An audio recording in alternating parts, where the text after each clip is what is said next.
9 janvier 2015, 2 jours après l'attentat contre Charlie Hebdo, la police donne l'assaut au supermarché Hyper Cacher de la porte de Vincennes. Clients et employés sont les otages d'Amedy Coulibaly depuis plusieurs heures. Il tuera 4 personnes, toutes juives, avant d'être abattu par le raid.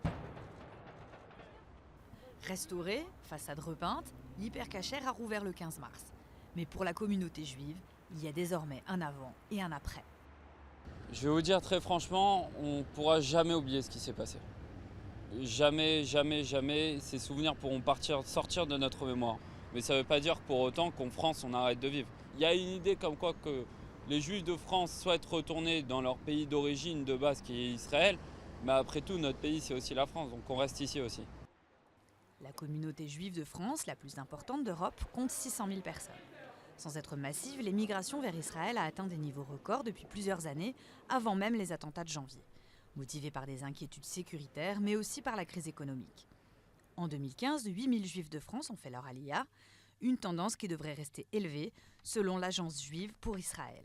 Je pense qu'il est difficile d'associer le chiffre de 2015 aux attentats de l'Hyper Cacher de janvier 2015. Je ne crois pas que l'effet soit si immédiat sur le départ.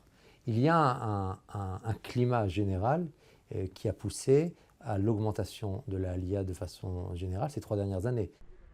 Depuis les attentats, les mesures de sécurité ont été renforcées devant les écoles juives et les synagogues. L'Hyper Cacher reste évidemment, lui aussi, sous protection, même si la vie, lentement, a repris son cours. Je suis rentrée et en fait il y avait une bande d'enfants parce qu'il y a une école juive pas très loin, il y avait une bande de 15 adolescents qui sont rentrés pour acheter 3 paquets de bonbons. Ils sont rentrés comme si de rien n'était et je me suis dit mais c'est ça aussi la vie, c'est acheter des bonbons tous les jours quand on en a envie. Mardi matin, le président François Hollande a dévoilé une plaque en hommage aux victimes de cet attentat antisémite. Une autre cérémonie est prévue en fin de semaine devant le supermarché.